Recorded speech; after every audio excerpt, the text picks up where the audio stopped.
अगर 2 से ज्यादा बच्चे हुए सरकारी नौकरियों में पाबंदी, अगर 2 से ज्यादा बच्चे हुए सरकारी नौकरियों में प्रोन्नति से पाबंदी, अगर 2 से ज्यादा बच्चे हुए जिला पंचायत का चुनाव नहीं लड़ सकते, बीडीसी का चुनाव नहीं लड़ सकते, ब्लॉक प्रमुखी का चुनाव नहीं लड़ सकते, नगर पालिका की चेयरमैनी का चुनाव नहीं लड़ सकते। क्यों भाई? सारी शुरुआत नीचे से करोगे। एक कानून बनाए, अगर आप बना रहे हैं तो आप लिखिए 2 से ज्यादा बच्चे होने वाला प्रधानमंत्री नहीं बन सकता, 2 से ज्यादा बच्चे होने वाला सांसद नहीं बन सकता, 2 से ज्यादा बच्चे होने वाला विधायक नहीं बन सकता, मुख्यमंत्री नहीं बन सकता, खाली प्रधान नहीं बन सकता। कि माफियाओं में भी एक अलिखित समझौता होता है कि भाई हम लोग आपस में लड़ेंगे लेकिन एक दूसरे के परिवार को नहीं टच करेंगे। यानी माफिया भी परिवार के महत्व को समझता है। श्री राकेश सिन्हा जी के द्वारा लाए गए इस महत्वपूर्ण प्राइवेट मेंबर बिल पे मुझे अपनी बात कहने का मौका दिया। मान्यवर, हम लोगों ने बचपन से एक नारा पढ़ा, छोटा परिवार सुखी परिवार। परिवार छोटा हो, सुखी हो, सीमित हो, इसका कोई भी व्यक्ति विरोध नहीं कर सकता। बिल्कुल परिवार छोटा होना चाहिए, लेकिन जब अभी हमारे चर्चा में तोमर जी अभी जब बोल रहे थे तो उन्होंने कहा कुछ रूढ़िवादी लोग विरोध करते हैं। उनको शायद याद नहीं होगा मान्यवर, जब 1975 में इस देश में इमरजेंसी लागू हुई थी तो उस वक्त की जनसंघ, जो मौजूदा भारतीय जनता पार्टी बन गई है, उसने तो नसबंदी कानून का विरोध किया था मान्यवर। नसबंदी कानून के खिलाफ वे लोग खड़े थे। ये इनका इतिहास है। जेलों में गए थे, जेल भरा था इन लोगों ने। और जो सरकार नसबंदी लेके आई थी उस सरकार की नसबंदी कर दी थी इन लोगों ने, उस सरकार की नसबंदी कर ली थी।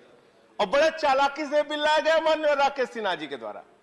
यह कानून ना तो नरेंद्र मोदी जी के ऊपर लागू होगा, ना तो योगी आदित्यनाथ जी के ऊपर लागू होगा, ना तो खट्टर साहब के ऊपर लागू होगा, ना भागवत जी के ऊपर लागू होगा। और मैं भी सौभाग्यशाली हूं राकेश सिन्हा जी, मेरे भी 2 ही बच्चे हैं, मेरे ऊपर भी आपका कानून लागू नहीं होगा। अगर गलती से पास हो गया तो ये मेरे ऊपर भी लागू नहीं होगा। लेकिन मैं ये कहना चाहता हूं मान्यवर कि अभी एक जनसंख्या नियंत्रण का विधेयक आया उत्तर प्रदेश में।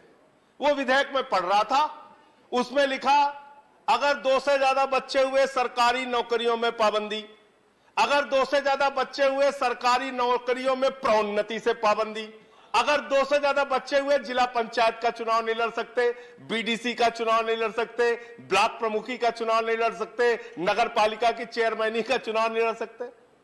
क्यों भाई? सारी शुरुआत नीचे से करोगे। एक कानून बनाए, अगर आप बना रहे हैं तो आप लिखिए 2 से ज्यादा बच्चे होने वाला प्रधानमंत्री नहीं बन सकता, 2 से ज्यादा बच्चे होने वाला सांसद नहीं बन सकता, 2 से ज्यादा बच्चे होने वाला विधायक नहीं बन सकता, मुख्यमंत्री नहीं बन सकता, खाली प्रधान नहीं बन सकता।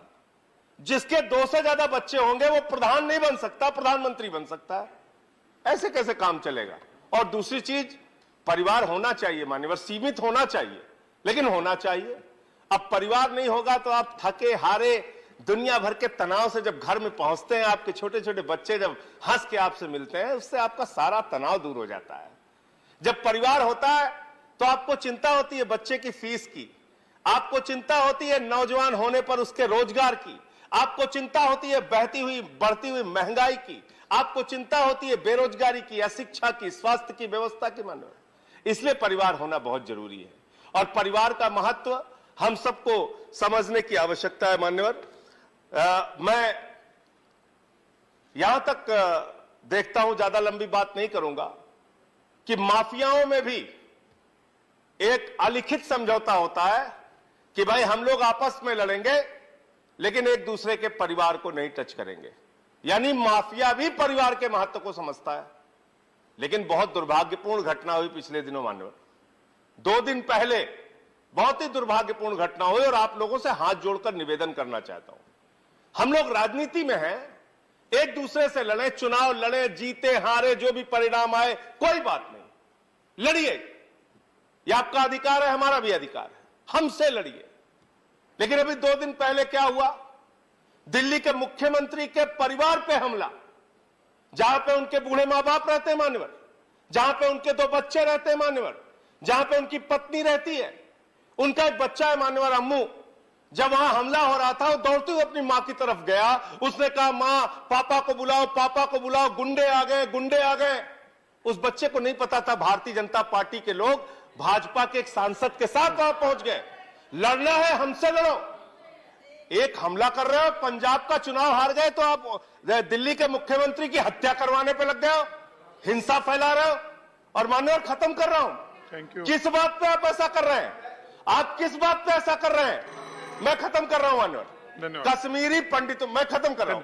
आप पॉइंट ऑफ ऑर्डर ले लीजिए। संजय सिंह जी धन्यवाद। पॉइंट ऑफ ऑर्डर सर, मैं खत्म कर रहा हूं। धन्यवाद सर। अंतिम पॉइंट रूल सर, अंतिम रूल अंतिम पॉइंट अंडर विच अंतिम पॉइंट रूल सर, अंतिम पॉइंट। आप अरविंद केजरीवाल के बोलने दीजिए, आपका समय समाप्त खत्म कर रहा हूं बस। सर कश्मीरी पंडितों के दुख में हम सब शामिल हैं। कश्मीरी पंडितों के दुख में आप भी शामिल हैं, हम भी शामिल हैं। आप कहते हैं कश्मीरी पंडितों के साथ जो कुछ हुआ, अन्याय हुआ, उनके साथ हिंसा हुई, उनकी हत्या हुई, अत्याचार हुआ, लेकिन ये कौन सा तरीका है मान्यवर? मैं पूछना चाहता हूं, जो हिंसा कश्मीरी पंडितों के साथ हुई, वही हिंसा आप अरविंद केजरीवाल के परिवार के साथ दिल्ली में करना चाहते हैं, ये मैं पूछना चाहता हूं। Next speaker.